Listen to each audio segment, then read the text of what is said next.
Now see the topic print and dissent. Dissent means disagreement. In this topic we will see that how print generated the disagreement among the people. लोगों के बीच में है जो कैसे जो present institution थे उसके आगे जो है डिसएग्रीमेंट जनरेट हुआ. प्रिंट और जो पॉपुलर रिलीजियस लिटरेचर थे उसने जो है बहुत सारे जो फेथ थे उसको री इंटरप्रेट करना शुरू कर दिया. फिर से जो है उसको जो है नए तरीके से जो है उसकी परिभाषा लिखी जाने लगी. इवन कि जो लोअर मिडिल क्लास था उसके लोग भी जो है इसमें जो है इन्वॉल्व होने लगे. इसका एक एग्जाम्पल हम लोग देख सकते हैं. 16th सेंचुरी में मेनाक्यो जो कि एक मिलर था इटली में, मीन्स जो आटा चक्की वगैरह में काम करते हैं, उसने जो है अपने लोकेलिटी में अवेलेबल सभी बुक्स को पढ़ना शुरू कर दिया. और उस बुक को पढ़ने के बाद उसने जो है बाइबल के मैसेज को री इंटरप्रेट कर दिया. मतलब बाइबल के मैसेज को उसने अपने लैंग्वेज में जो है फिर से लिख डाला और उसने जो है गॉड के एक न्यू व्यू को फॉर्मुलेट किया. और साथ में उसने जो है रोमन कैथोलिक चर्च जो कि बहुत पहले से चला आ रहा था उसके बहुत सारे जो रिचुअल्स थे उसको जो है उसने फिर से जो है चैलेंज करना शुरू कर दिया. When the Roman church begin, जब रोमन चर्च ने जो है स्टार्ट कर दिया उन सभी बुक्स को जो है पढ़ना, तो उसको पे बैन लगाना शुरू किया टू रिप्रेस हेरिटिकल आइडिया. जो भी बिलीफ्स जो है पसंद नहीं आ रहे थे रोमन कैथोलिक चर्च को, उसको जो है उन लोगों ने बैन लगाना शुरू कर दिया. इवन कि मेनाक्यो को जो है 2 बार बुलाया गया, पकड़ करके उठा करके ले जाया गया और अल्टीमेटली क्या हुआ कि उसको एक्सक्यूट कर दिया गया. उसको जो है सेंटेंस डेथ दे दिया गया.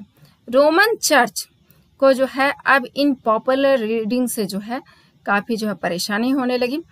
लोगों ने जो है क्वेश्चन करना शुरू कर दिया फेथ पे. इस रोमन चर्च पहले क्या होता था, जो बोलता था उस पे लोग आंख बंद करके विश्वास करते थे, अब क्वेश्चन करने लगे. इम्पोज्ड सेवियर, इसकी वजह से जो है रोमन कैथोलिक चर्च ने जो है बहुत सारे पब्लिशर पे कंट्रोल करना शुरू कर दिया. बुक सेलर्स को पे भी बैन लगाना शुरू कर दिया. और सबसे पहली बार जो है इंडेक्स इशू किया गया द प्रोहिबिटेड बुक्स फ्रॉम 1558 से जो पहली बार बुक्स पे बैन लगा करके उनका एक लिस्ट इशू कर दिया गया.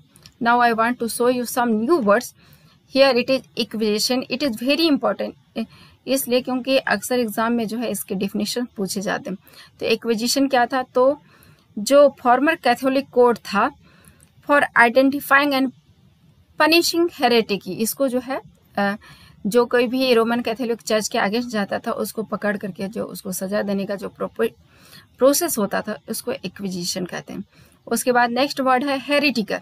ये क्या है, तो वैसे लोग जो कि चर्च के टीचिंग को जो है फॉलो नहीं करते थे, उस पर विश्वास नहीं करते थे, सो उन लोगों को जो है हेरिटिकल बोला जाता है. Church to decide on what should be believed and not believe. Heretical believes were safely punished. और अक्सर जो है इन जो हेरिटिकल बिलीव्स के लोग थे, मतलब जो चर्च पे विश्वास नहीं करते थे, उनसे क्वेश्चन करते थे, उनको अक्सर सजा दी जाती थी.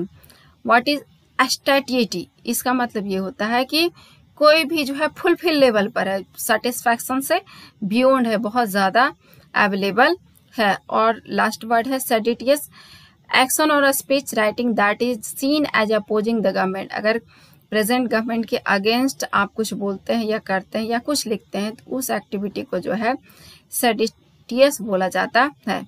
Now I want to show you something new. यहाँ पे है कुछ नया. This is called macabre dance. आप इस पिक्चर को देख सकते हैं. What is macabre dance? Macabre dance ये उस समय का जो है ये शो करने के वाला एक प्रिंट है जिसमें दिखाया गया है कि कैसे लोग उस समय जो है प्रिंट से डरे हुए थे और उन लोगों ने अपने विजुअल रिप्रेजेंटेशन के थ्रू जो है इसको प्रेजेंट किया है.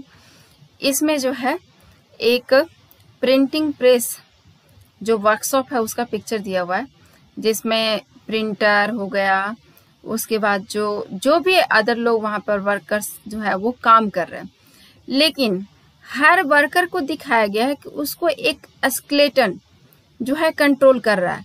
स्केलेटन जो बोल रहा है वही जो है वो आदमी लिख रहा है, डिसाइड कर रहा है, डिफाइन कर रहा है. कहने का मतलब ये था कि ये पूरा का पूरा जो सिस्टम है ये डेथ डांस है।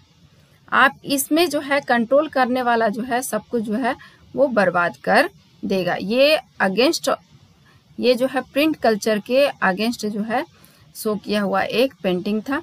Now let's see what was the fear of the book. Book से क्यों लोगों को डर लगता था। एक बहुत ही फेमस स्कॉलर था, नाम था Erasmus. He was a Latin scholar और एक कैथोलिक रिफॉर्मर था। इसने जो है कैथोलिज्म को जो है काफी क्रिटिसाइज किया था, लेकिन ये लूथर के साथ नहीं था, लूथर को ये सपोर्ट नहीं करता था। इसको जो है डीप एनेक्सिटी था अबाउट द प्रिंटिंग, मतलब ये काफी चिंतित था कि इतना ज्यादा प्रिंट क्यों हो रहा है। इसने एक जगह लिखा है, क्या लिखा है कि to what corner of the world, world का कोई ऐसा कोना नहीं है जहां पे जो बुक्स का जो स्वर्म है, जो कीड़े हैं, वो उड़ करके नहीं पहुंच सकते।